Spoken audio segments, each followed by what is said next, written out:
ಅವ್ರಿದ್ರೇನು ಅವರು ಒಟ್ಟರದು ಓಟ್ ಅವರೇ ಹಾಕ್ತಾರ, ಎಲ್ಲ ಮತದಾರರ ಓಟು ಮುಖ್ಯಮಂತ್ರಿಗಳ ಹಾಕ್ತಾರ. ಇರ್ಬಹುದು, ಬರ್ಬಹುದು, ಪ್ರಚಾರ ಮಾಡ್ಬೋದು. ನಮ್ಮವ್ರು ಇದಾರಲ್ಲ, ಈಗ ಕಾರಜೋಳ ಸಾಹೇಬ್ರು ಇದ್ದಾರೆ, ಮಹೇಶ್ ಅಣ್ಣವ್ರು ಇದ್ದಾರೆ, ರಾಜೀವ್ ಅವರು ಇದ್ದಾರೆ, ಎಲ್ಲರೂ ಇದ್ದಾರೆ. ನಾನು ಸಿಎಂ ಬಂದು ಇಲ್ಲೇ ಬೀಳ್ಬಿಟ್ಟು ಮತ ಹಾಕವ್ರು ಅವರಲ್ಲ. ನಾ ಏನ್ ಮನೆಯಿಂದ ಹೇಳಕತ್ತೀನಿ ನಿಮ್ಗೆ. ಮತ ಹಾಕವ್ರಿ ಏನಪ್ಪಾ 2 ಲಕ್ಷ ಮೇಲೆ ಚಿಲ್ಲರ್ ಏನು ಓಟ್ ಅದಾವ, ಎಲ್ಲಾನು ಸಿಎಂಗೆ ಪವರ್ ಐತಿ ಹಾಕಕ್ಕಂತ ಅರ್ಥ. ನಾನು ಹಿಂದೂ ಗೆಲ್ಲಬೇಕು ಅಂತ ಹೇಳಿಲ್ಲ, ಹಿಂದುತ್ವದ ನಾ ಏನ್ ಹೇಳಿದೆ, ಭಾರತೀಯ ಜನತಾ ಪಾರ್ಟಿ ಗೆಲ್ಲಬೇಕು, ಹಿಂದುತ್ವದ ಗೆಲುವು ಅಂತ ನಾ ಹೇಳಿದೆ. ಅವ್ರು ತಪ್ಪು ಅರ್ಥ ಮಾಡ್ಕೊಂಡು ನಾವು ಹಿಂದೂಗಳ, ನಿಮ್ಗೆ ಹಿಂದೂಗಳಲ್ಲ ಯಾರು ಅವ್ರು ಅರ್ಥಕ್ಕೆ ಅನರ್ಥ ಮಾಡ್ಕೊಂಡು ಮಾತಾಡೋರಿಗೆ ಏನ್ ಹೇಳಕ್ಕಾಗತ್ತೆ. ಹಿಂದುತ್ವ ಟ್ರಂಪ್ ಕಾರ್ಡ್ ಅವರು ಕೂಡ ಬಳಸಕ್ ಶುರು ಮಾಡಿದಾರೆ. ಅವ್ರು ಏನ್ ಬಳಸ್ತಾರ ಚುನಾವಣೆ ಬಂದಾಗ ಎಲ್ಲ ಬಳಸ್ತಾರ. ಅವ್ರು ಚುನಾವಣೆ ಮುಗಿದ್ಮೇಲೆ ಮತ್ತೆ ಅವೇನ್ ಕೆಲಸ ಮಾಡ್ಬೇಕು ಅದನ್ನ ಮಾಡ್ತಾರ.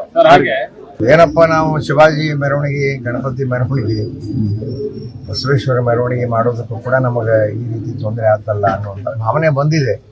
ಅದಕ್ಕಾಗಿ ಜನರ ಉತ್ಸಾಹ ಇಮ್ಮಡಿಯಾಗಿದೆ. ನಾಮಪತ್ರ ಮೆರವಣಿಗೆ ಎಲ್ಲ ನಮ್ಮ ಹಿರಿಯ ನಾಯಕರು, ಕೇಂದ್ರದ ನಾಯಕರು ಬಂದಿದ್ರು.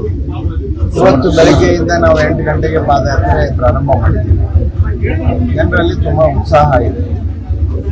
ನಿಶ್ಚಿತವಾಗಿ ಭಾರತೀಯ ಜನತಾ ಪಕ್ಷ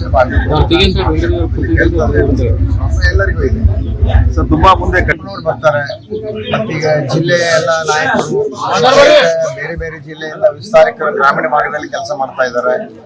ಅಂದ್ರೆ ದೊಡ್ಡ ದೊಡ್ಡ ಸಭೆ ಮಾಡೋದಕ್ಕಿಂತ ಸಣ್ಣ ಸಣ್ಣ ಸಭೆಗಳನ್ನು ಮಾಡಿ ಮನೆ ಮನೆಗೆ ಸಂಪರ್ಕ ಮಾಡಿ ಜನರಿಗೆ ನಮ್ಮ ವಿಚಾರಗಳು ತಲುಪುವಂತ ನಿಟ್ಟಿನಲ್ಲಿ ನಾವು ಕೆಲಸ ಮಾಡ್ತೀವಿ. ಸರ್, ಈಗ ಮೊನ್ನೆ ಬೆಳಿಗ್ಗೆ 11 ಗಂಟೆವರೆಗೆ ಸಿಟಿ, ಮಧ್ಯಾಹ್ನ 2 ಗಂಟೆವರೆಗೆ, 2:30, 3 ಗಂಟೆವರೆಗೆ ಬೇರೆ ಬೇರೆ ಸಮಾಜದ ಮೀಟಿಂಗ್ಗಳಿಗೆ ಸೇರ್ಪಡೆ ಕಾರ್ಯಕ್ರಮ, ಸಾಯಂಕಾಲ 4 ಗಂಟೆ ನಂತರ ಗ್ರಾಮೀಣ ಭಾಗದ ಕಾರ್ಯಕ್ರಮ.